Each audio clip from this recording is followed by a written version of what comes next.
Olá, pessoal. Boa noite. Boa noite a todos. Hoje estamos aqui inaugurando o nosso podcast da Group Mondacast. Para nós é uma imensa satisfação, um imenso prazer estar aqui com vocês. Primeiro, eu quero agradecer por cada um que está aqui presente, por cada um que está acompanhando a gente. Agradecer o seu tempo, tá? E dizer que esse é o primeiro episódio de muitos que virão. E principalmente porque hoje eu estou com um time aqui de peso. Eu estou com 2 doutores que eu convidei para que possamos debater um assunto que está em alta agora, que está sendo muito discutido. Então eu fui atrás de 2 caras que são especialistas para que eles possam nos dar uma opinião, não só técnica, mas também pessoal. E eu acho que vai rolar até uma briguinha aqui hoje, mas nós estamos preparados, trouxe até a luva de boxe. Primeiro eu vou pedir para que ele se apresente, tá? Eu estou aqui com o Dr. Anderson, bucomaxilofacial. Ele é tanto dentista, né, especialista, também médico. Então, o cara tem gabarito. Também estou com o Dr. Henrique Pugli. Doutor, quero te agradecer muito. O Dr. Henrique veio lá de Palmas hoje, com alguns compromissos em Araguaína, e mesmo trabalhando o dia todo, está aqui com a gente. Né? Obrigado pelo seu tempo, obrigado pela sua participação. Dr. Henrique Pugli é médico, especialista em cirurgia plástica, então tem gabarito também para falar e dar a sua ideia, tanto técnico como pessoal, né, doutor? Vou pedir para que vocês se apresentem, para o pessoal conhecer um pouquinho melhor vocês. Beleza, vai lá, começa. Bom, meu nome é Henrique Pugli, sou médico, cirurgião geral e também cirurgião plástico, né? Fiz a especialização em cirurgia plástica, começando em primeiro pela cirurgia geral, né? Claro, antes a medicina, a cirurgia geral e depois a cirurgia plástica, né? E estou aí atuando, aí, tem mais ou menos um ano aí na região de Palmas, agora ampliando um pouquinho aqui para a região de Araguaína. Maravilha. Obrigado, doutor. Obrigado. Prazer te receber aqui mais uma vez. Doutor Anderson, fala aí para nós, meu querido, qual que é a tua... Rapaz... Teu currículo parece uma... Nada, assim, como diz a história, a gente que sempre foi muito envolvido com essa questão de estudo, de educação, né? Vinha lá desde sempre minha mãe pegando no pé, vamos estudar e tal, e tal, e tal. Então, assim, fiz odontologia, meu pai era dentista prático, e aí sempre vi ele trabalhando com aquilo dali, e falei, cara, vou fazer odontologia. Até em respeito mesmo ao meu pai, decidi fazer. Fiz odontologia, depois fiz uma especialização em cirurgia bucomaxilofacial. Fiquei 3 anos lá em Campinas, fazendo essa especialização. E aí, finalizando aqui dali, comecei a atender no hospital, comecei a ver a necessidade de repente, me aprofundar um pouco mais, né? Dentro do que eu já fazia na bucomaxilo. E eu vi que existiam algumas lacunas que eu precisava preencher. E foi onde eu vi a necessidade de fazer uma graduação em medicina. Então, tenho 2 anos... Também é concursado público, né? Sim, sim. Aí, na época, eu fiz o concurso na parte da odontologia, né? E atuo como cirurgião bucomaxilo no Hospital Regional de Araguaína desde 2009. Então, a gente já tem um tempinho aí de experiência. Já tem uma estrada. Então já tem um tempinho aí de experiência dentro de cirurgias de face. E tem 2 anos que eu finalizei a minha graduação em medicina e hoje eu atuo no Hospital Regional como bucomaxilo. Estou lá como coordenador da equipe da bucomaxilo do Hospital Regional. Atuo na sala de urgência e emergência também do Hospital Regional, já como médico. Então, assim, a gente não para, né? A gente vai para todo lado. E, assim, para mim foi uma honra, primeiro, o convite de estar aqui com você. E uma honra de ter o meu amigo aqui conosco, meu parceiro, que está com a gente aí nessa empreitada aí, está com a gente lá na clínica. Temos uma parceria nota 10. E o intuito do convite eu achei sensacional. A gente discutir um assunto que tá em voga agora, né?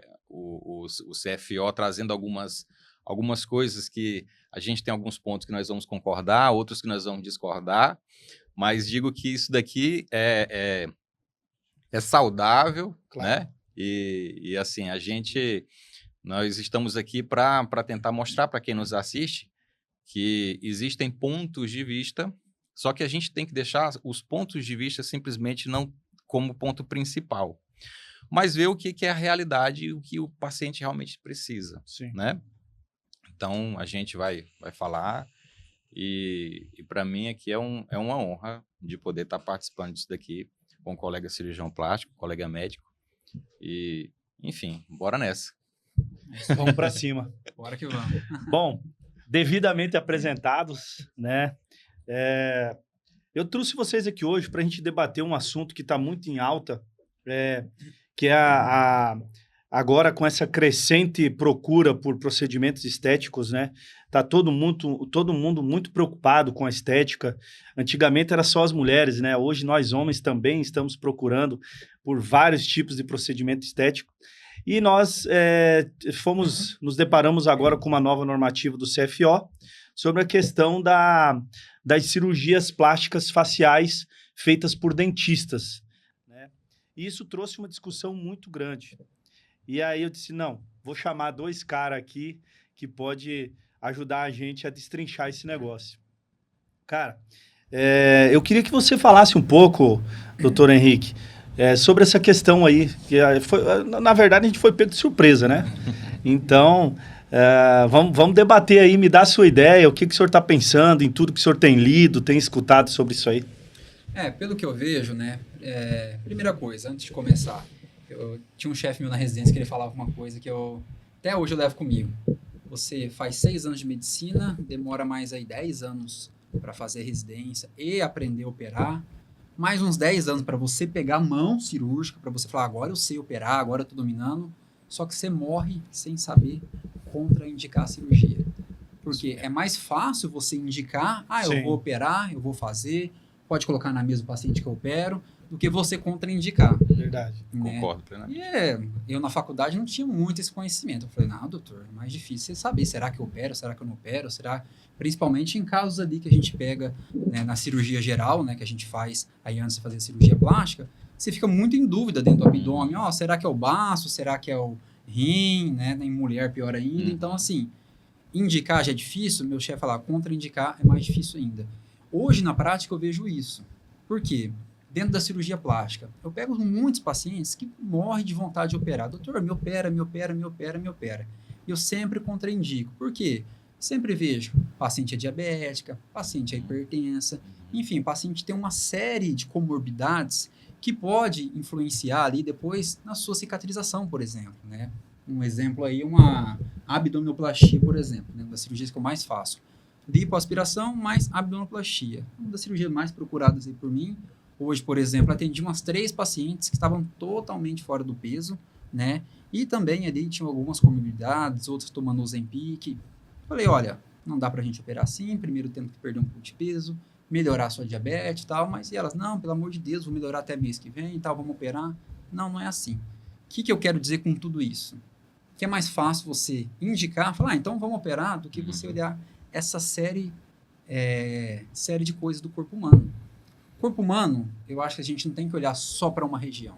Não é só a boca, não é só o olho, não é só...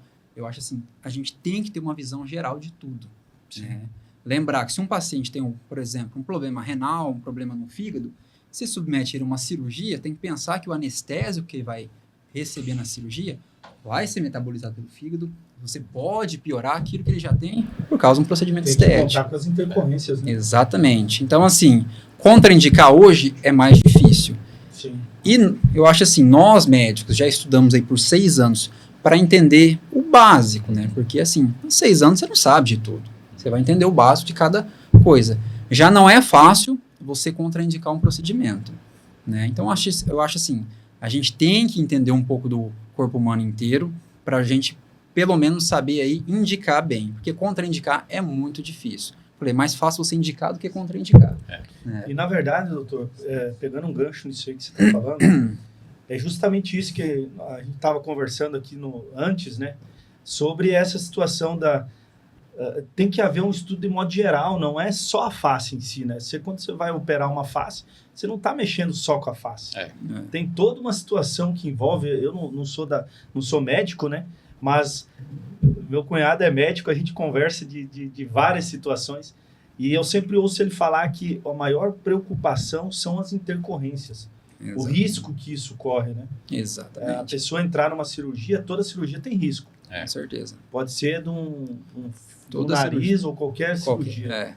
Eu acho assim, a cirurgia no geral, principalmente a cirurgia plástica, qualquer cirurgia plástica, seja uma blefaroplastia, que é um procedimento rápido que você faz ali em 30 minutos, dá até para fazer com anestesia local, ou uma lipoaspiração total com abdominoplastia que demora aí 4, 5 horas. Todas elas têm um risco. É claro que a gente tem que cada vez mais ver os exames do paciente, diminuir ali a questão da comorbidade dos pacientes. O paciente é diabético, é hipertenso, está estabilizado? Não está? Já é uma contraindicação. Sim. Mas vamos deixar passar. Não é assim, vamos deixar passar. Vamos ver a fundo. Então, assim, na medicina, nós estudamos isso no geral para ter um conhecimento básico, né? Eu hoje, como cirurgião plástico, por exemplo, eu não sei tratar uma insuficiência renal, mas eu sei quando o rim não está legal. Então, eu vou fazer o quê? Eu vou encaminhar para o nefrologista, para um amigo, colega médico, nefrologista, estabilizar o paciente e falar, doutor, agora sim ela está bem para você operar. Né? Tanto é que todos os pacientes meus, todos, sem exceção, que eu vou operar, eu peço avaliação cardiológica e avaliação do anestesista. Isto é, sem o paciente ter nenhum problema de saúde. Sem exceção, né? Sem exceção. O paciente tem um problema, por exemplo, no fígado, eu mando para o hepatologista, né? Uma colega hepatologista vai analisar o paciente mais a fundo, que é a especialidade dele, né? Hepatologia que cuida do fígado. Aí ele vai me dizer, olha, a cirurgia que você está propondo é uma cirurgia de 5 horas, tem um risco de metabolização muito grande aí dos anestésicos. Essa paciente pode piorar o quadro dela, então melhor não operar. Aí é ele que vai me dizer. Né? Mas pelo menos um conhecimento básico tem que ter em saber se o paciente está apto ou não para submeter a tal procedimento. Fala um pouquinho mais perto do microfone. Assim, eu concordo plenamente com o que o doutor Henrique falou. Tanto que eu sempre, quando eu comento sobre as cirurgias, eu falo assim, um dos grandes problemas da maioria dos colegas que vão fazer os procedimentos cirúrgicos é justamente isso, saber quando não operar. Então, é muito fácil o paciente chegar na clínica e falar assim, doutor, eu quero fazer cirurgia tal. Aí você olha o paciente, você vai verificar se solicita os exames laboratoriais do paciente. É um paciente que tem uma alteração do seu coagulograma, é um paciente que tem o RNE alargado, é um paciente que pode trazer problema no transoperatório, é um paciente que pode evoluir com um sangramento importante. Então, assim, existem algumas coisas que o profissional só vai entender fazendo medicina. Exatamente. Aí é onde eu disse para você que tem algumas coisas que a gente vai alinhar. E, assim, o fato de eu hoje ser médico e ser dentista e ser bucomaxilo, eu consigo ter essa visão que o Dr. Henrique falou, e concordo plenamente com ele, onde a gente tem que entrar, avaliar o paciente como um todo, não é só aquela região específica, né? Então, o paciente que vai lá, que nos procura, mesmo que hoje eu vá fazer uma cirurgia de trauma, uma cirurgia da bucomaxilo, hoje eu tenho um conhecimento muito mais aprofundado para eu poder tratar esse paciente. Então, às vezes é um paciente que chega para bucomaxilo, digamos lá, um paciente que chegou, tá com uma angina de Ludwig. Então, o cara tá com um abscesso de origem odontogênica importante, teve uma infecção na região submandibular, essa infecção foi descendo para a região cervical, isso pode levar a uma mediastinite e o paciente virar óbito. Então, assim, a gente como bucomaxilo, na residência de bucomaxilo, a gente aprende a tratar esse tipo de comorbidade. São comorbidades importantes, são intercorrências que elas levam o paciente a óbito. Na residência da bucomaxilo, a gente aprende a tratar isso, só que a gente vai até certo ponto.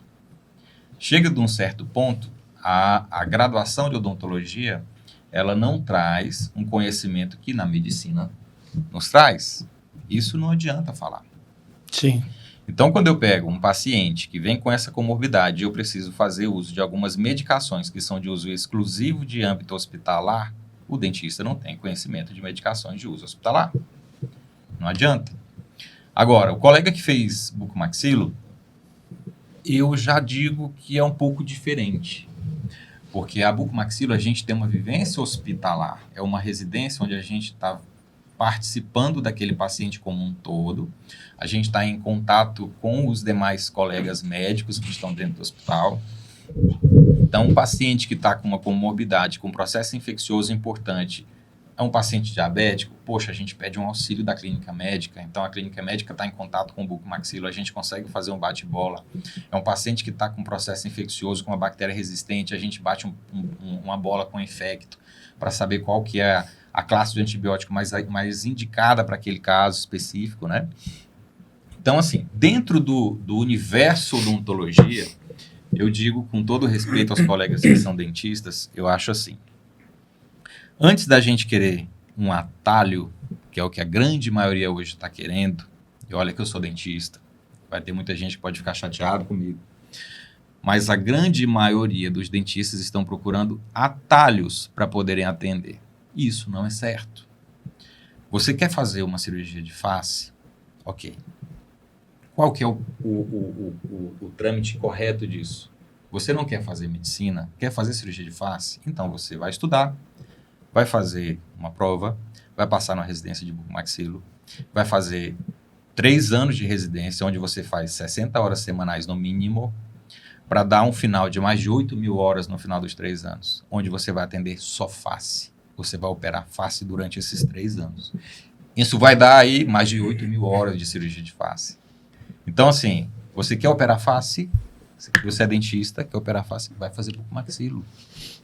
O pessoal está querendo criar agora essa nova especialidade aí na odontologia, que é a cirurgia plástica facial. Não sei, o pessoal não tem nem a capacidade de criar um nome diferente. Eu até digo assim, né? Então, assim, é uma coisa que não tem nexo. Então, o cara termina a faculdade de odontologia e quer fazer cirurgia plástica facial. Aí é onde entram nossas perguntas.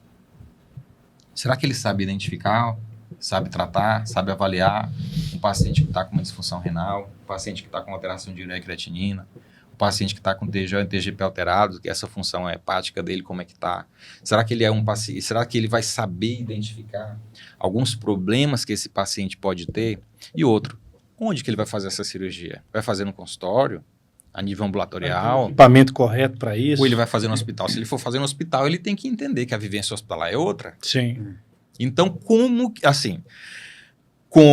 que um dentista vai querer entrar numa cirurgia de face, sendo que ele não tem a vivência hospitalar, ele não tem um conhecimento amplo do que é um processo de paciente internado no hospital, onde um paciente possa ter uma comorbidade, e esse cara, como que ele vai tratar esse paciente? Então, assim, no meu ponto de vista, resumindo, se o CFO, dentro de todas essas atrocidades que, no meu ponto de vista, têm acontecido, acho que a odontologia tem crescido muito? Tem. Algumas coisas eu concordo? Sim. Eu acho que as profissões elas têm que evoluir. Só que a gente tem que respeitar os limites. Existem algumas coisas que fazem parte da graduação que a gente aprende, outras que a gente aprende na especialização, numa residência, numa pós. Só que existem limites que você tem que entender que não é pelo fato de você ter mão para fazer que você tem que fazer. Você tem que fazer se você tiver conhecimento e você tem que saber quando não operar. E esse quando não operar, que eu concordo com o Dr. Henrique, esse quando não operar é que é o difícil. Sim. E você só vai saber quando não operar se você conhecer a sistemática completa do paciente. E isso um dentista que sai da faculdade vai fazer um curso, que seja de um fim de semana, que seja... ele não tem conhecimento disso. Não adianta que não tem. Então, assim, cirurgia plástica facial. O cara quer fazer dentro da odontologia, no meu ponto de vista, no mínimo, que faça bucomaxilo primeiro. Faça bucomaxilo primeiro, para pelo menos você entender o que é uma vivência hospitalar. Então, eu penso que se fosse para criar isso, que fosse uma subespecialidade da bucomaxilo. E ainda assim... sendo uma residência. Sim. Porque, às vezes, tem um pessoal que faz uma pós em cirurgia bucomaxilofacial que não tem vivência hospitalar. Uhum. Volta no mesmo assunto inicial, do dentista que quer pegar atalhos. E isso é o que tem sido o grande problema da odontologia hoje. Os atalhos fazem a profissão ficar desvalorizada, fazem a profissão perder a credibilidade. E assim, hoje eu digo para você, com toda a experiência que eu tenho, vivência de de professor que já fui preceptor de especialização de bucomaxilo. Hoje sou preceptor do pessoal da UFNT no curso de medicina, fico com o pessoal lá em urgência e emergência, pessoal que precisa aprender a intubar, precisa fazer acesso venoso central, e eu sempre falo com eles, falo assim, ó, vocês precisam entender que vocês têm que olhar o paciente, eu falo para os meninos, vocês têm 1 minuto, quando o paciente chega na sala vermelha, vocês têm 1 minuto para você olhar o paciente, para você ver o que ele precisa, saber o remédio que você vai fazer, se você vai ter que entubar ele ou não, se é um paciente que está com sangramento ativo, se você vai ter que conter aquele sangramento, que é o que nós chamamos do XABCE do trauma. Então, assim, isso daí eu falo para eles, vocês têm 1 minuto para vocês olharem e começarem a fazer o que tem que fazer. Então... Falando nisso, 1 minuto, para quem mexe com vida, é muito tempo, né? E é muito tempo. É muito tempo. Né? Isso Então, às vezes, no normal, 1 minuto é pouco tempo. Agora, quando se fala de vida... Exatamente. É um raciocínio que a gente tem. Eu, por exemplo, trabalhei muito em rodovia, né? Eu ficava na BR a 153 Transbrasiliana, lá de Marília, né? Que é ali da região de São Paulo. Uhum. Meu, é o seguinte, você chegou lá, 2 carretas, uma chocou de frente com a outra. Você tem aquele negócio, bater o olho, já tem que saber mais ou menos. Já tem que ser automático ali seu raciocínio clínico, né? É tragédia, quando é acidente, por exemplo, de ônibus, que é 10, 20 pessoas, já muda totalmente o cenário. Sim. Você já não ajuda quem mais precisa, quem você acha. Porque tem 50 pessoas, você já não vai direto na pessoa que está mais grave. Você vai na potencialmente mais grave que pode sobreviver. Então, assim, são várias coisas, né, que a gente tem que levar em consideração. Dias atrás, você voltando de uma viagem, você deparou com um acidente, né? Sim. Aí o que a gente fala sobre a cinemática do trauma, que a gente aprende como médico, aí vem o que a gente está falando, que na odontologia você não vê isso. Você não tem esse olhar. Você não tem esse olhar clínico de olhar para o paciente e ver o que ele precisa. Então, assim, teve uma situação, ele está comentando aí, eu vindo de Brasília, teve um ônibus que capotou na minha frente, cara. E assim... tiveram 4 óbitos imediatos. Eu fui o primeiro a chegar, e aí é o que você comentou. Então, assim, não é olhar aquele que está mais grave, é ver aquele grave que tem potencial de ser atendido. Porque você sozinho para 50 pessoas. 50. Então, assim, é triste, na verdade, mas é a realidade e é o que a gente aprende. E não é para todos, né, doutor? Não é para todos, né? Se você levar pro emocional, você acaba não fazendo nada. Infelizmente, é triste, mas você tem que... Alguém tem que tomar uma atitude. E alguém mais capacitado ali no momento é você. Sim. Né? E é justamente isso que a gente veio debater e conversar, porque, na minha opinião, leiga na saúde, mas com já um conhecimento muito aprofundado na questão do direito médico, eu entendo, na minha visão jurídica, que essa normativa não respalda os dentistas, né? Na minha opinião, os dentistas... Vamos falar do dentista normal, que não tem nenhum tipo de especialização, né? Eles devem aguardar, saiu uma lei, né, algo mais aprofundado, esperar essa normativa vir também mais clara e mais objetiva, porque da forma que ela veio, ficou muito no ar o que pode e o que não pode fazer. E o risco é muito grande. Por quê? Numa possível intercorrência de um paciente, né, ele vira a óbito, ou então, vamos supor, ele atinge um nervo da face, tem uma paralisia, ou qualquer outra intercorrência, ele não vai estar preparado, primeiro, para consertar aquilo ou para resolver de forma imediata, né? E segundo, vai causar uma consequência na carreira dele que muitas das vezes não tem como consertar, não tem como reparar, né? Porque a gente sabe que a justiça em si, com todas as decisões dos tribunais que nós temos, até mesmo para os médicos, né? Que está muito difícil trabalhar. Hoje, se você passar por qualquer intercorrência que seja, o número de ações judiciais em termos de erro médico subiu muito. Então, cresceu muito essa tendência.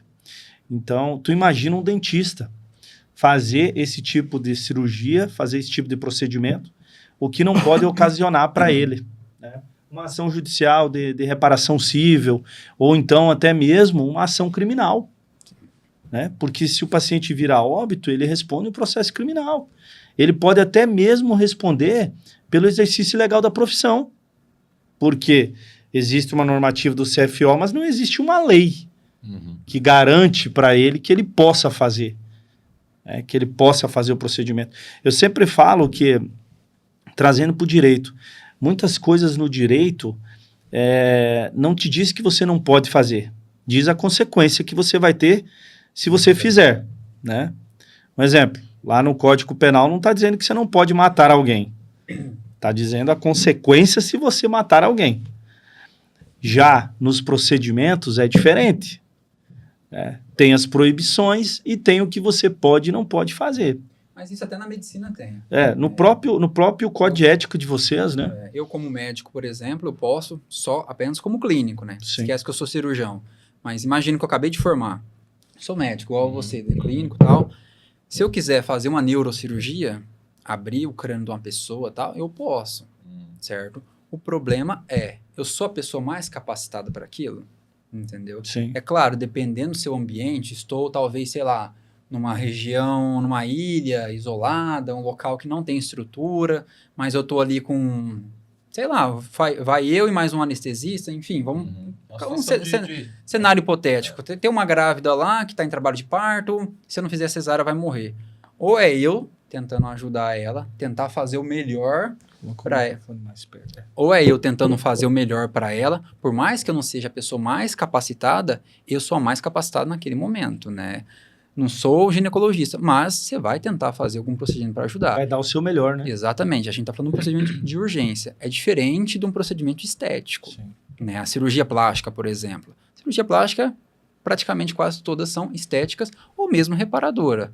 Mas não são, a maioria delas não são de urgências, certo? Você então, faz assim, todo um estudo, né? Exatamente. Se o paciente tem ali qualquer comorbidade que pode prejudicar, a cirurgia pode prejudicar mais a saúde dele, é só você contraindicar. Sim. Esse é só você contraindicar que eu acho que é necessário 6 anos de medicina. Certo? Porque envolve o corpo humano inteiro. Isso. A gente está falando de todos os órgãos. É o pâncreas, é o fígado, é os rins, é o pulmão. Então, assim, eu acho que... E dentista não vai saber fazer essa avaliação, né? Pois é, eu acho que... Não vai. Eu tenho um caso na residência que eu peguei na cirurgia plástica que eu lembro até hoje. Esse caso me marcou. Uma paciente fez um preenchimento, certo? Preenchimento com dentista, deu tudo certo. Passou uma semana ficando vermelho, e o profissional, não, tá tudo certo. Começou a necrosar, virou um abscesso. Ela chegou, não teve o que fazer, chegou lá no hospital. Tipo, no 7º dia aí que o profissional falou, não, então procura um médico para dar uma olhada, né? Aí ela chegou lá pra gente, no hospital do SUS, né? Hospital das Clínicas, onde eu fiz residência. Chegou lá com essa queixa e tal. Do jeito que ela chegou, já estava em sepsis já, passou 6 horas, começou choque séptico. Choque séptico é uma comorbidade, a sepsis é uma infecção generalizada, e quando está em choque, ela está em quase iminência de morte. Então, você começa com um protocolo aí bem agressivo, hidratação, antibiótico, foi para a UTI, teve que ser entubada aí no 2º dia, ficou 2 semanas entubada. Então, assim, uma coisa foi levando a outra, porque criou um abscesso, que esse abscesso foi se expandindo para dentro, enfim, uma coisa foi puxando a outra, por causa do diagnóstico que foi atrasado. Sim. Né? Se desde o começo a gente já viu que não tá legal, o que eu fiz ali não ficou legal, o que dá pra gente fazer o mais cedo possível para tentar interferir e não deixar a complicação avançar a esse ponto que avançou. No final, depois que passou tudo isso aí, o paciente tinha uma mielodisplasia, uma doença autoimune, que não deveria receber aí um preenchedor, principalmente foi o PMMA. Então, eu acho que certas coisas, por exemplo, chegasse para mim, eu já não faria nenhum procedimento porque ela tinha uma doença autoimune. E eu sei que uma doença autoimune, não são todas, mas algumas doenças autoimunes, você não pode aplicar produtos, certo? Então, assim, é um conhecimento básico para a gente que, pelo menos 2 vezes eu pensaria. Sim. E qualquer reação, mesmo se eu fizesse, teimasse, qualquer reação que desse, eu já ia ficar de olho. Vamos para o hospital, vamos ver o que a gente pode fazer, interferir o mais rápido possível. Então, mas é essa linha de raciocínio que... E aí, dentro da história que ele mesmo falou, você viu aí que o paciente começou a ficar mal, o que ele falou? Vai para o hospital, procura um médico. Então, assim, você vê até onde que é. Por que ele não falou? Né? Vai para o hospital que eu tô indo lá te atender. Né? Aí é onde eu volta a sardinha para bucomaxilo. Que se fosse um bucomaxilo, ele ia falar, ó, vai para o hospital que eu vou te atender. Porque o bucomaxilo tem capacidade para avaliar isso daí também, né? Mas assim, aí é onde, lembra que no início eu falei, ó, existiam algumas lacunas para mim, e essas lacunas eram justamente na parte da clínica médica, que a gente como dentista a gente não vê. Então, essas lacunas eu procurei preencher fazendo a faculdade de medicina. Então, o Henrique falou no início aí que o Código de Ética Médica, ele fala assim, a gente como médico, a gente pode fazer qualquer procedimento. Posso atender o paciente dentro de qualquer especialidade, desde que eu me sinta apto a fazê-la. Qual que é o problema disso? Como ele falou, e é o certo. Você é o mais capacitado naquele lugar para fazer? Você é o especialista para fazer? Não, não sou. Mas era um caso de risco ou morte para o paciente? Era. Você é o médico, você tem que fazer. Sim. Você se sente habilitado para fazer? Então, assim, no interiorzão do Brasil, a coisa que mais tem é médico, principalmente os mais antigos, né? Sim. Os generalistas que fazem cesariana, que atende, que opera apendicite. Mas isso porque era na medicina lá para trás, que era muito mais difícil você ter uma residência médica. Os caras faziam a faculdade e durante a graduação os caras faziam tudo. Os caras operavam tudo, faziam tudo. Então, assim, existem serviços que, dependendo do lugar que você estiver, o cara não é especialista e ele faz um monte de procedimento.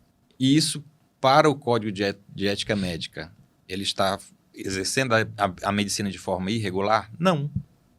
Não é irregular, porque ele é médico. Agora... O Código de Ética permite. Permite. Agora, qual que é o problema? Se o paciente vier a ter uma intercorrência, o peso que vai ter no julgamento dele dentro do Conselho de Medicina vai ser um peso maior do que um especialista.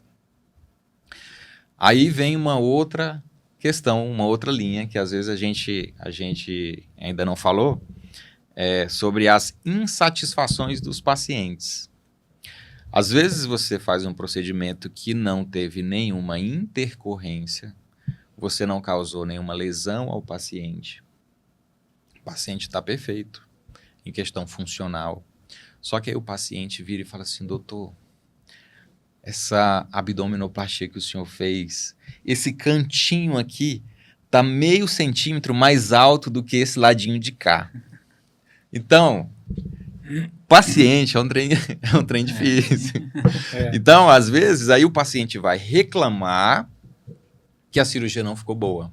Porque na visão dele, aquele meio centímetro que ficou do ladinho direito vai acabar com a vida dela.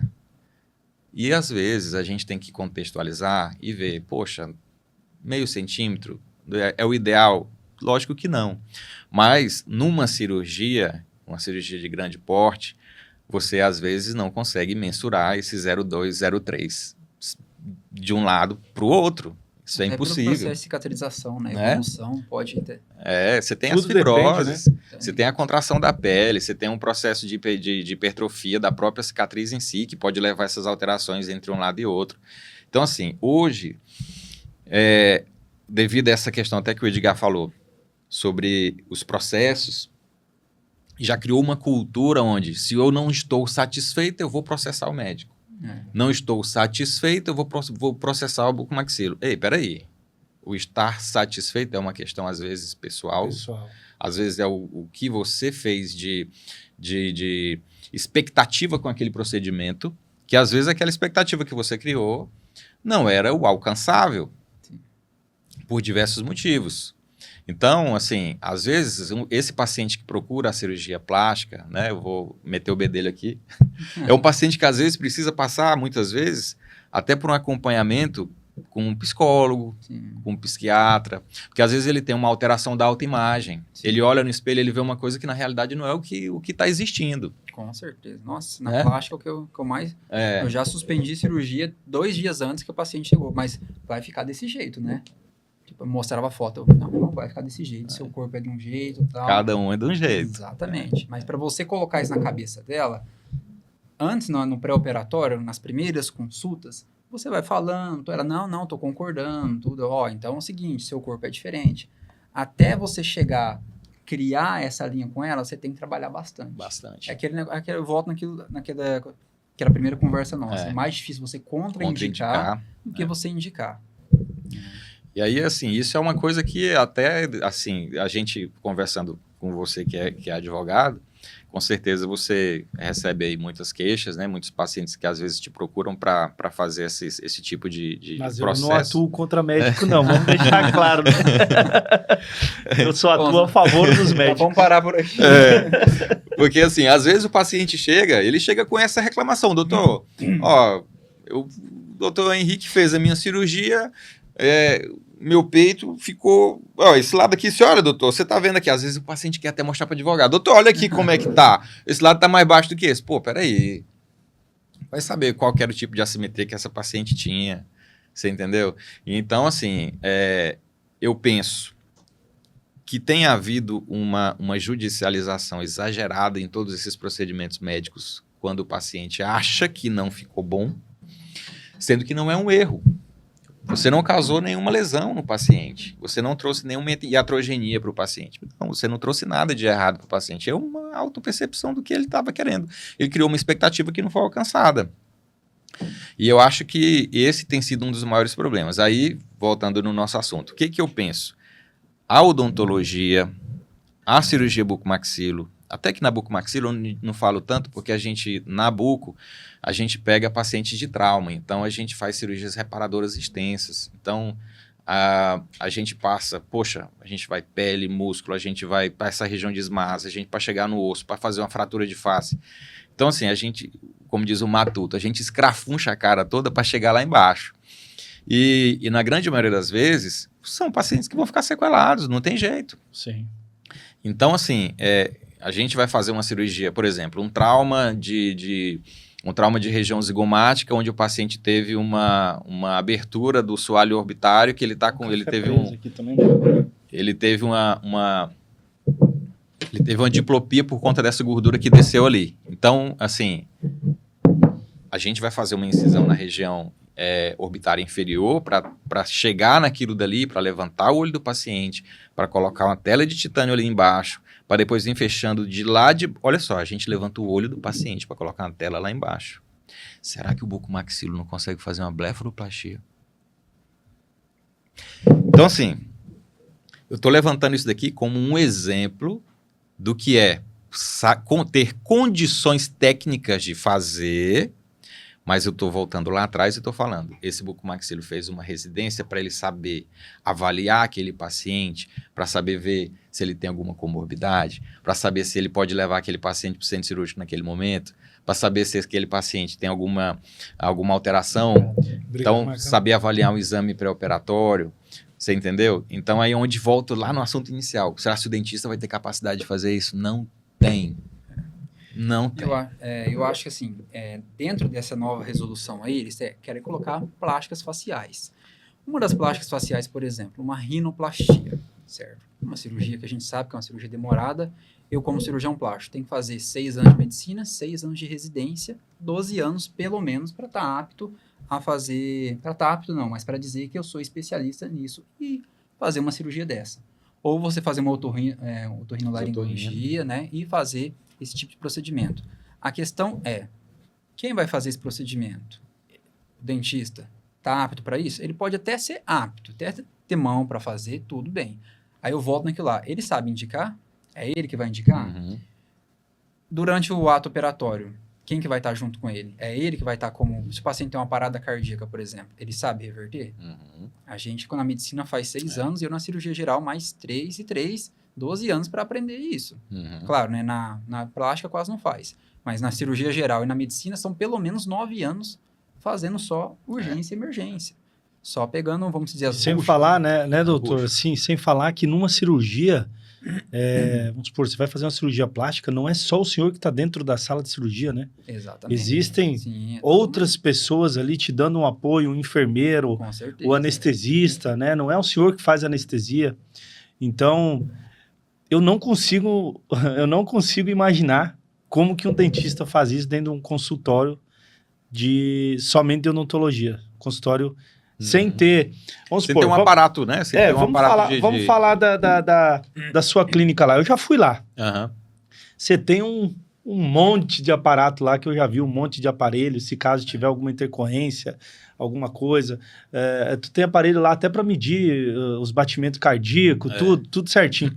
Então, se a pessoa não tiver com a técnica, não tiver com todo o aparato para uma intercorrência, não tiver também toda a questão de pessoas auxiliando ele, não tem como fazer uma cirurgia. Dentro do que você falou, eu vou entrar aí e vou te dizer o porquê que eu não concordo que o dentista faça algumas coisas. Então, por exemplo, lá na clínica, eu tenho bala de oxigênio, eu tenho laringo, eu tenho tubo, eu tenho um carrinho de parada lá. E, assim, eu vou fazer algum procedimento cirúrgico, vou fazer qualquer cirurgia, eu tenho o monitor. Aí eu te pergunto, aí o dentista vai lá e compra o monitor. Eu quero saber se ele vai saber quais são os ritmos chocáveis e não chocáveis. Ele vai olhar o monitor, tá lá, o ritmo cardíaco do paciente. Tá dando a informação, mas será que sabe ler? Aí o paciente teve uma parada lá na cadeira dele.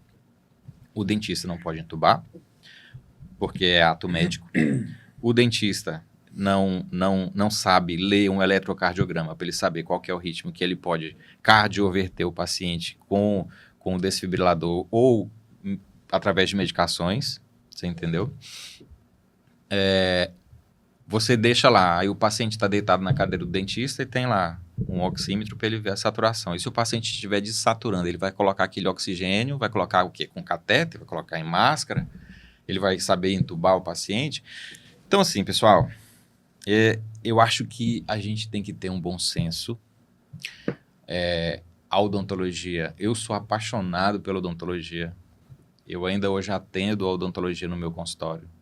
Na minha clínica eu tenho 2 salas. Eu tenho uma para eu fazer procedimentos cirúrgicos não invasivos, não tão invasivos. E eu tenho a minha sala onde eu tenho a minha cadeira odontológica. E eu atendo as 2 coisas. Mas hoje, eu digo assim, eu não acho correto... Esses procedimentos pouco invasivos como médico, né? Sim, né? Porque eu sou respaldado pelo fato de ser médico. Uhum. É aí onde eu chego. Não é o fato de eu, como dentista, ir lá e, exemplo, fazer uma blefaroplastia. A questão não é a técnica, não é a mão de chegar e fazer a blefaroplastia. O bucomaxilo, ele tem capacidade técnica, habilidade manual para fazer qualquer cirurgia de face. A questão que eu estou deixando claro aqui é até onde aquele procedimento, que inicialmente era simples, pode complicar e ele, como dentista, pode atuar. Ele tem um limite. E quem vai passar desse limite para frente é só o médico. A não ser que a odontologia mude, que durante a odontologia eles ensinem, capacitem o paciente a fazer tudo isso que eu comentei. Se dentro da graduação o paciente... Aí não adianta fazer odontologia, fazer medicina, pô. Você está entendendo?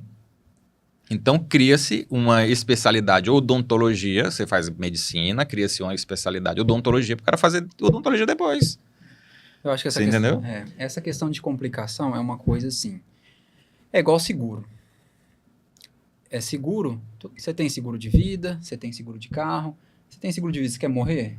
Não, você tem seguro de carro, você quer que o carro seja roubado? Não. Você tem para ficar despreocupado. Né? É igual essa questão que você está falando aí de você ser preparado. Por exemplo, eu sei reverter uma parada cardíaca, você sabe. Eu sei quando entubar um paciente, tá precisando, tá caindo na saturação, vai ter que entubar, não tem como. Eu quero fazer isso? Eu não quero. Problema, você pode ter. Ninguém quer ter. A questão é, se você tiver... Você vai saber resolver? Você está preparado para assumir o risco?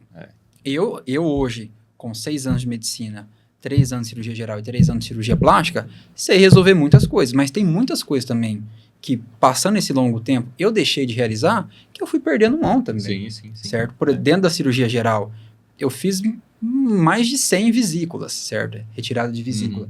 Se você falar para mim, faz uma vesícula hoje, eu não vou fazer.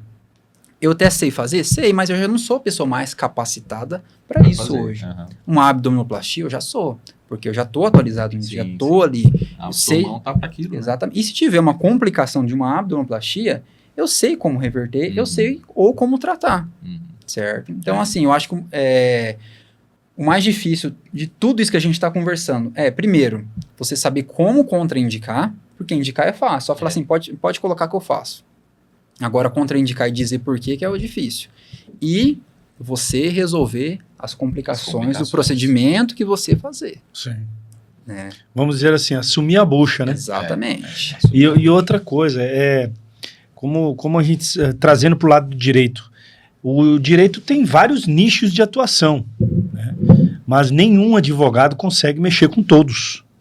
Você escolhe um ou dois ali para você se especializar e você trabalhar com aquilo ali. Eu vou te dar um exemplo. Se chegar um cliente no escritório com uma causa previdenciária, vou te falar que eu não sei fazer previdência. Eu estudei previdenciário, a cadeira de direito previdenciário, mas eu nunca trabalhei com direito previdenciário. Então, não tenho expertise, então eu não sou a pessoa mais capacitada para mexer com aquilo ali.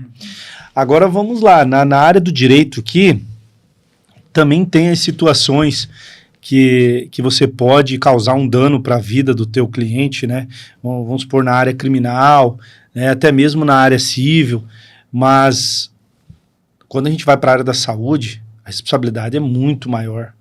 Você está lidando com uma vida. Você vai colocar um paciente na tua cadeira sem você saber exatamente o que você está fazendo. É um risco muito grande que você está assumindo e que pode trazer uma consequência para o resto da sua vida, né?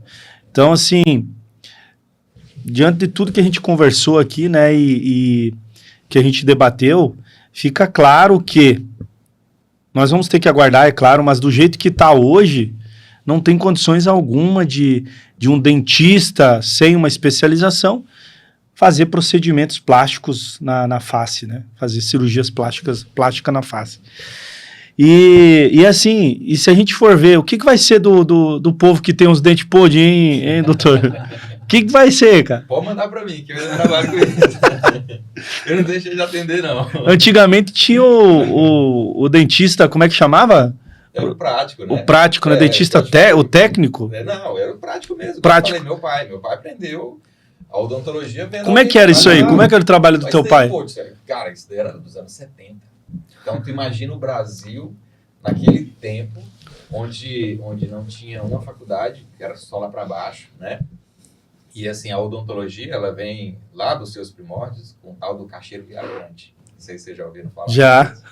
Então, o cacheiro viajante era o barbeiro cirurgião. Então, os caras chegavam nas fazendas, ia fazer a barba do cara, e tava naquela posição, o cara falava assim, rapaz, tu tá fazendo minha barba, eu tô com um dente bem aqui, aproveita, vê se tu tem um alicate aí, tu já arranca isso aqui, o cara faz rampa. E daí começou o tal do barbeiro cirurgião, foi daí. E aí, assim, a odontologia, a parte de onde ficou esse dentista prático, foi daí, foi uma questão cultural, né, pela dificuldade, pelo atraso do Brasil até então. Existiam lugares que nem acesso tinha direito? Acesso. Né? Então, poxa, aqui em Araguaína, meu pai trabalhou aqui. Aqui, na época que eu ainda era criança, que meu pai ainda trabalhava com isso. Isso o que é uns 40, 50 anos? 72 anos atrás. Então, assim, nessa época, cara, tinha 2, 3 dentistas formados aqui em Araguaína. Então, tu imagina a população de Araguaína, o quanto que ela era carente disso. E, assim, a gente não pode menosprezar, né, a história. E meu pai fez muita coisa, atendeu muitas pessoas, ajudou muitas pessoas. A odontologia cresceu, se evoluiu. Isso, como eu disse no início, eu sou apaixonado pela odontologia. Eu acho uma profissão muito rica, traz muita coisa boa para os pacientes. Teve essa evolução, a gente não comentou, mas só fazendo um adendo do tal da ROF, né? Que acabou entrando aí já muito na parte da dermato também. E aí é um outro podcast. É um outro podcast também. Deu um spoiler já da paciente que eu peguei lá.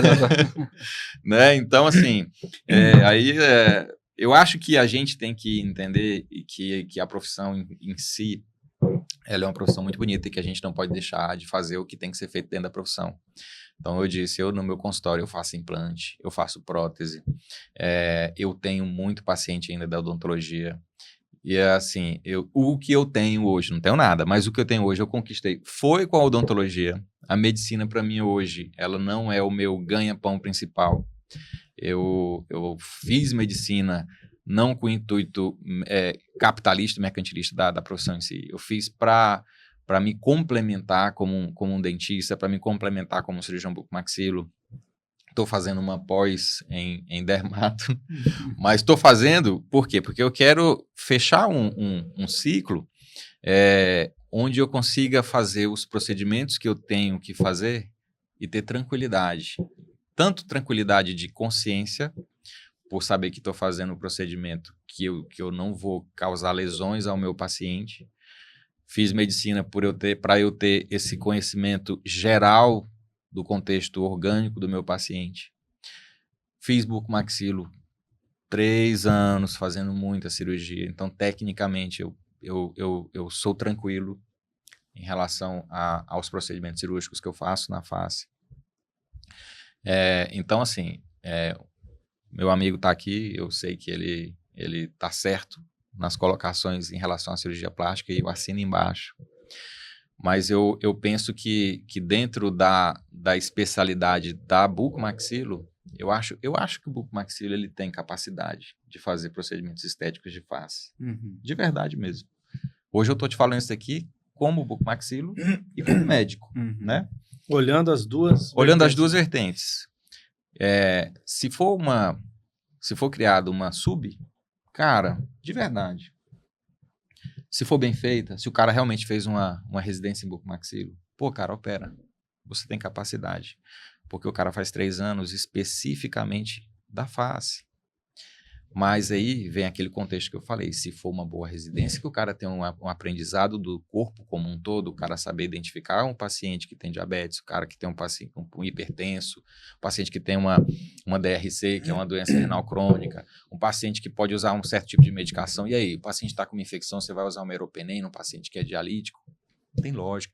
Existem coisas que você só aprende fazendo uma residência. Se for uma residência de bucomaxilo, bem feita, num lugar bom, onde você tem uma clínica médica dentro da residência da bucomaxilo, eu te falo, com toda a propriedade, meu amigo, pode fazer. Cirurgião plástico, beleza. O otorrino, vai mexer, beleza. Você pode pegar lá o otorrino, por exemplo, quando ele termina o otorrino, ele não sai fazendo cirurgia plástica de face. Ele vai fazer uma sub. Ele faz 3 anos de otorrino, ele vai... Né? Isso vai basear muito de como é a sua residência. De como a residência, isso, né? Mas, assim, eu até puxo um gancho agora nessa questão, é o seguinte, eu acho que sim, o bucomaxilo, questão de fazer o ato, eu acho que até os dentistas fazem, às vezes, até melhor, por exemplo, harmonização orofacial. Tem muitos dentistas que fazem melhor do que eu. Faço pouco, hoje quase não faço, algumas coisas não faço, porque eu não me atualizo. Já a questão corporal, já me atualizo mais, já estou mais a fundo. Mas é que eu volto naquela questão e dou o exemplo daquele paciente que eu peguei na residência, certo? Tem um porquê, então, fazer 6 anos de medicina? Ou não tem um porquê? Porque eu acho assim, a bucomaxilo, eles sabem fazer? Eu acredito que sim. E às vezes até melhor mesmo que nós, alguns procedimentos. A questão é sobre aquilo de sabe quando contraindicar, sabe qual doença que pode contraindicar, sabe reverter uma parada cardíaca. Eu já tive uma parada cardíaca num paciente simples, ainda bem que eu estava no centro cirúrgico, tirando um cisto nas costas, uma sedação, o anestesista fez, o paciente teve parada cardíaca. E aí, vira um paciente na hora e começamos as manobras, o anestesista ali na via aérea, eu aqui, já chamo a enfermeira, traz o carrinho, enfim, todo um protocolo organizado. Né? A minha pergunta Mas estavam com todo o aparato. Tudo, não, dentro do hospital, tudo certinho. Né? Aí a questão é uma cirurgia simples, uma cirurgia de 30 minutos, mas estava dentro do hospital, graças a Deus. A questão pergunta é, se eu tivesse uma clínica, vamos colocar um bucomaxilo, esquece você. Sem ser médico, entendi. Um bucomaxilo, sabe reverter uma parada cardíaca? Então, aí é onde a gente falou, não vai saber. Para ele fazer dentro do ambiente clínica, o bucomaxilo não vai saber. Aí é onde ele precisa estar num ambiente hospitalar, e aí assim, aí entra na mesma questão das cirurgias da bucomaxilo de trauma. Então, o bucomaxilo, ele opera o paciente de trauma no hospital, beleza, ele pode operar um paciente de estética no hospital. Ele não pode operar é dentro da sua clínica particular, porque ele não pode, ele não consegue, ele não tem conhecimento e nem habilidade, nem expertise para reverter uma complicação que ele tiver dentro da própria clínica. Eu, na minha cirurgia, na minha residência de cirurgia plástica, o bucomaxilo entrava junto conosco na cirurgia. Então, assim, quando a gente faz cirurgia plástica, a gente pega muito trauma de face também. Pega. E lá no HC, a gente era referência. Então, o bucomaxilo algumas vezes entrava. Ele fazia os procedimentos dentários e a gente fazia a redução da fratura de mandíbula, né? Fixava, né? Nariz. Ele só fazia algumas coisas ali que a gente estava na dúvida junto com eles. Mas o pós-operatório, já tive paciente que entrou em sepsis no pós-operatório, na residência. Então, a gente que ia tratar, tinha que drenar. O que é em sepse? A sepse é quando a infecção que estava num local se espalha pelo corpo inteiro. Né? E isso pode afetar todos os órgãos. Então, você decorrência gravíssima, né? É gravíssimo. Então, você tem que entrar com antibiótico correto já na hora, já entrar com hidratação para o paciente, já fazer cultura para ver que tipo de bactéria, enfim, todo um protocolo, todo um arsenal que você aprende na medicina. Sim. Isso daí por quê? Envolve várias coisas. Outra coisa, aí você deu um antibiótico. Você sabe que aquele antibiótico vai fazer mal para o rim. Então, já tem que tomar cuidado e já pensar no próximo antibiótico, você vai escolher para daqui 5 dias. Então, assim, você vê que é uma gama de fatores e o outro antibiótico que você dá para o paciente vai prejudicar a audição dele, por exemplo. Então, assim, você vê que uma coisa vai puxando a outra. Sim. Não é só fazer uma rinoplastia, não é só fazer uma orelha, não é só fazer uma blefaroplastia. Eu acho que o mínimo é saber fazer. Isso é o mínimo, não tem nem... Se não sabe fazer, você não pode nem começar. Segundo lugar, complicação. Você tem que saber tratar suas complicações. Fez, complicou, tem que tratar. Certo? E claro, o mais importante de tudo isso que eu acho, na minha visão, é saber quando indicar e o mais importante, contraindicar. Que contraindicar um procedimento, às vezes, principalmente para quem está no começo, é difícil. O paciente que tá ali, não, doutor, me opera, eu quero fazer. Aí você tá louco pra fazer.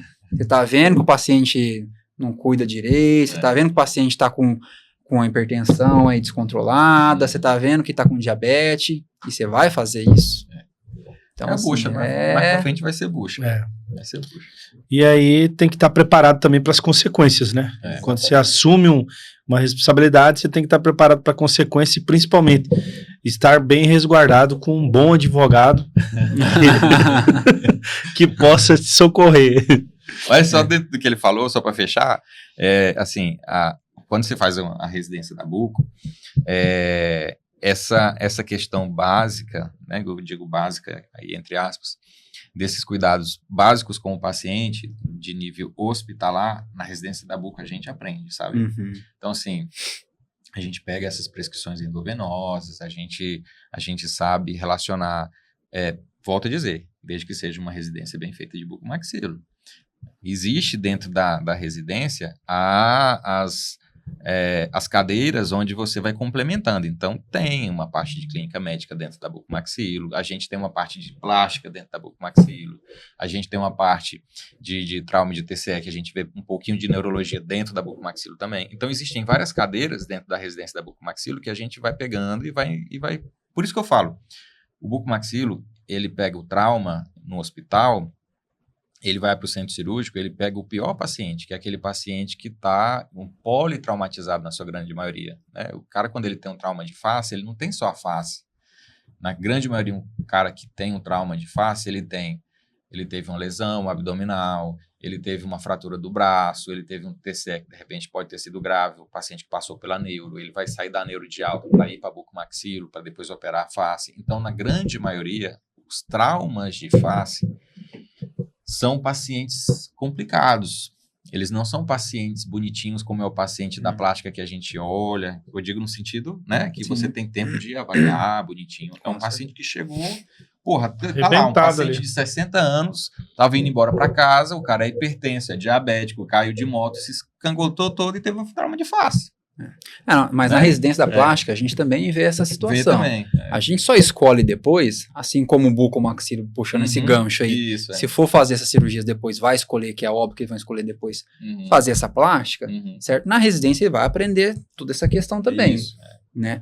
O que eu falo é o seguinte, a questão da indicação mesmo. Concordo, porque é o seguinte, tá no hospital, eu falo, acho que o mais fácil às vezes na cirurgia é você operar. Às vezes é o mais fácil você operar. Uhum.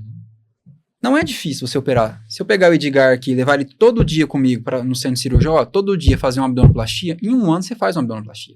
Sem problema nenhum.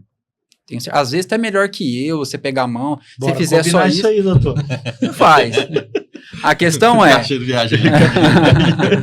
Bora ser meu auxiliar. Eu sei ser auxiliar durante 1 ano, aí depois eu saio fazendo cirurgia aí. Exato. Mas eu concordo. Pô. Não, mas estou brincando, eu concordo plenamente contigo também. O fazer é o que eu sempre falo também. Vamos trazer para o meu lado aqui um estagiário. Muitas vezes o estagiário que está ali no dia a dia fazendo petição todo dia, ele sabe mais do que eu. Pois é. Porque eu não estou todo dia fazendo petição. Não é o meu principal foco dentro do escritório. Então, você pega um estagiário, você pega um assistente jurídico, ele vai saber fazer até melhor do que eu. Mas, será que se acontecer alguma situação a mais, ele vai saber resolver? Exatamente. Talvez não. Só um sentido figurado, sim. No sentido que o senhor acabou de falar, né? Fazer talvez seja o mais fácil, mas... E aí, tudo que tem por trás disso? Eu acho que você tem que saber... Acho que a gente tem que ter um bom senso e saber até que ponto a gente pode ir, certo? Então, assim, eu hoje na cirurgia plástica, depois que eu formei, graças a Deus, nunca tive intercorrência grave. Claro, complicaçãozinha pequena todo mundo tem, mas hoje eu seleciono bastante os pacientes. Porque às vezes tem dia que eu estou atendendo no consultório, eu mais contraindico a cirurgia dos pacientes do que indico. Sim. Né? O paciente está fora do peso, né? Eu falo, tem que emagrecer, volto daqui 3 meses. Não, tem que ser para mês que vem. Eu vou casar no final do ano, já queria operar. Então, assim, principalmente para quem está no começo, né? Às vezes a gente não quer contraindicar aquele procedimento. Mas eu trabalhar, né? Pô, o paciente chegou ali, você, não vou mandar o paciente. Quer faturar, né? Quer faturar. Isso é fácil. Mas é aquele que nem o advogado quando forma, pega até cachorro caído na rua. Quer pegar o que tiver. Mas eu acho assim, a gente lidar com vida, independente de qualquer coisa, exatamente. Você tá lidando com vida e aquele negócio, você não sabe quanto vai acontecer. Sim.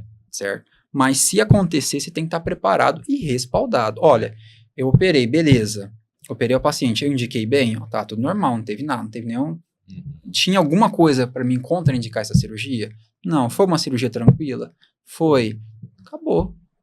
Só que a paciente não gostou, doutor. Aí é outro problema. Aí é outra história, né? Aí que eu falo, você teve segurança, a cirurgia foi bem feitinha, ficou tudo bonitinho, beleza. Sobre a questão se resguardou de tudo? Se resguardou, beleza. Agora, se o paciente depois vai gostar ou não, aí é os 500. É outra. Mas olha, pessoal, cara, que papo gostoso, que papo bacana. Foi melhor do que encomenda, né? Eu trouxe aqui pra vocês brigar. Velho. Pois é, né? Eu trouxe aqui pra vocês brigar, vocês acabaram começar de verdade agora. Agora bora. Então, assim, mas, cara, foi muito gostoso o papo com vocês, certo? Quero agradecer demais por vocês terem disponibilizado esse tempo pra gente conversar um pouquinho. Obrigado. Falando novamente, o dia todinho trabalhando, o dia todo, né? E tá aqui comigo, deixando de estar com as esposas, tá aqui comigo, né? Poxa. Gatinho. Mas é isso. Muito obrigado mesmo. Tá? Obrigado, gente.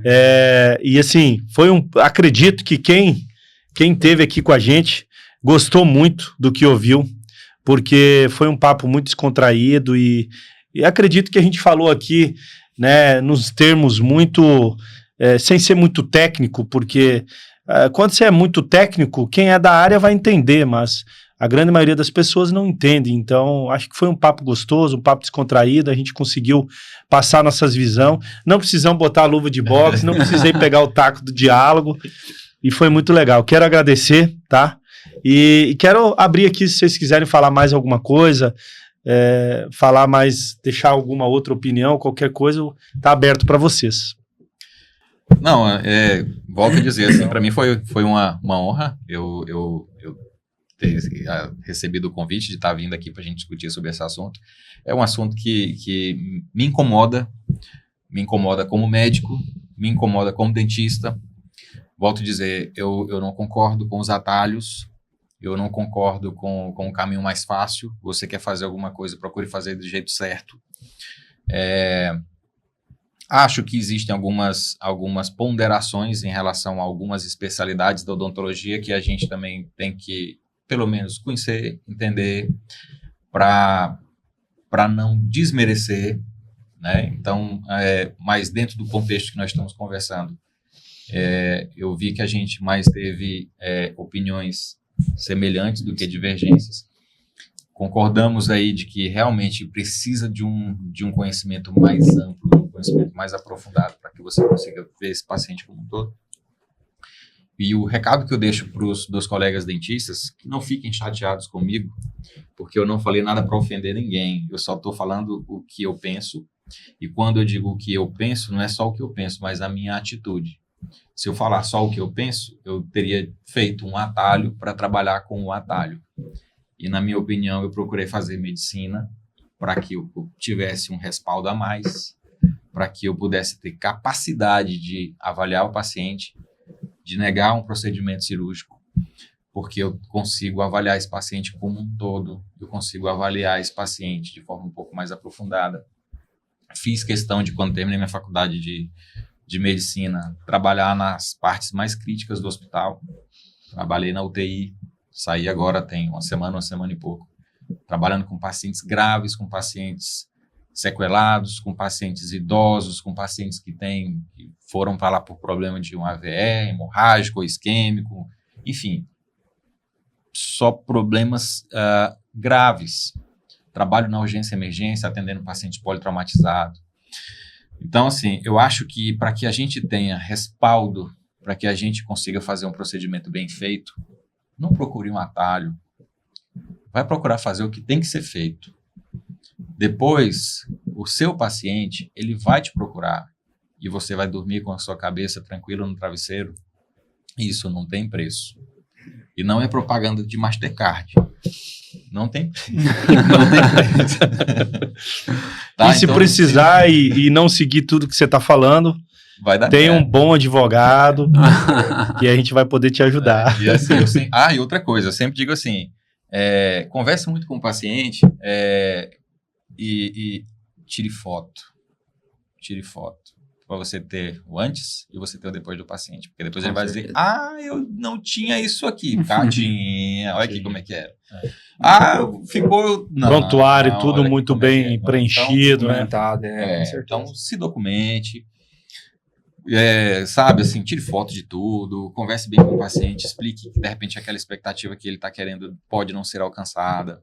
Então, é mais ou menos isso daí. E assim, sou fã da cirurgia plástica, tenho amigos, tanto que o Henrique está comigo lá na clínica, assim, a gente respeita demais, eu tenho muito respeito pela opinião dos meus colegas. Tenho amigos otorrino, que também fazem cirurgia de face, tenho meus amigos cirurgiões plásticos que também fazem cirurgia de face. Lá dentro do hospital tem uns colegas que nos conhecem, que veem o nosso serviço, e respeitam o nosso serviço como bucomaxilo, respeitam o nosso serviço como médico, e eu acho que existe espaço para todos. Eu acho que o que a gente tem que se preocupar é em fazer do jeito certo. Fazer do jeito certo. Se avalie, veja se você tem capacidade, veja a sua consciência. Você acha que pode resolver uma intercorrência, você vai fazer um líquido de região de papada e se pegar jugular, você sabe resolver. Se você pegar um marginal da mandíbula e o paciente ficar com uma parestesia, uma paralisia facial, você sabe resolver. Então, são coisas que eu digo, se você acha que tem capacidade de fazer e de resolver essas intercorrências sem depois precisar me mandar para o médico, beleza, faça. Se você vê que você não vai conseguir resolver e vai ter que mandar para o médico, é um sinal de que você não pode fazer. Show de bola. Doutor, e aí, vamos pegar a sua última opinião aí, o que o senhor quer resumir aí de tudo que a gente conversou? Bom, primeiramente, Edgar, muito obrigado aí pelo convite, tá? Satisfação muito grande estar compartilhando isso com meu grande amigo aqui. Eu vim aqui agora para Araguaína, né? Tô atendendo lá junto com ele na clínica. Acho que ele falou tudo. Vamos aproveitar para fazer um merchan, né? Quem tiver pensando em fazer... pessoal, quem quiser fazer abdominoplastia, botar aquele silicone, perder, ficar com a barriguinha tanquinho, ó. Tá aqui. Tá atendendo lá na clínica. Pode Esse é o cara. O cara é bom. Ó, plástico é com ele aqui, viu? Pronto, ó. Já valeu a noite. Já. Não, eu acho que o Wanderson disse tudo. Eu acho que a gente tem que saber até que ponto que a gente vai. E não só os dentistas, né, para fazer os procedimentos, mas até a gente, médico. Eu tenho que saber até onde que eu posso ir também. É o Wanderson, certo? Ele tem um conhecimento anatômico muito profundo aí na região da face, fez odontologia, fez bucomaxila e depois ainda fez medicina. Então, assim, ele tem aí um conhecimento muito amplo na face, mas vamos colocar, se for para fazer um procedimento vascular, uma cirurgia cardíaca, ele não sabe, eu também não sei. Então, assim, eu acho que a gente tem que saber até onde a gente sabe chegar. Às vezes eu até sei fazer o procedimento, mas eu vou saber tratar a complicação, eu vou saber manusear esse paciente. Se não for complicação, uma possível complicação, né, que pode vir a seguir do procedimento que eu fiz, que eu causei, querendo ou não, a maioria das coisas que nós causamos, você tem que saber reverter. Então, acho assim, procurar atalhos é você encurtar a coisa que vai um dia dar problema, certo? Então, finalizo com isso. Eu acho que o mais difícil aí não é você indicar um procedimento. Indicar é fácil, é só falar, vamos operar, paga, acabou. O mais difícil é falar assim, não, você não pode operar por causa disso, disso, disso. Para indicar um procedimento, você demora 10 minutos. Para você contraindicar, é 1 hora. E principalmente, né, saber reconhecer que não é a pessoa mais capacitada para aquele tipo de procedimento, ou saber ter essa decisão correta naquele momento, sem pensar em lado financeiro, sem pensar em nada disso. Exatamente. Pensando na vida daquele paciente que está na sua responsabilidade e no que aquilo pode te acarretar. Exatamente. Então, acho que é essa mensagem que a gente quer deixar, né? Principalmente de tudo que a gente conversou aqui. E obrigado, gente. Obrigado mais uma vez. Foi um prazer, uma satisfação estar com vocês aqui. E, pessoal, fiquem atentos que logo, logo nós estaremos novamente aqui com um novo episódio do Group MondaCast. Obrigado, gente. Um abraço.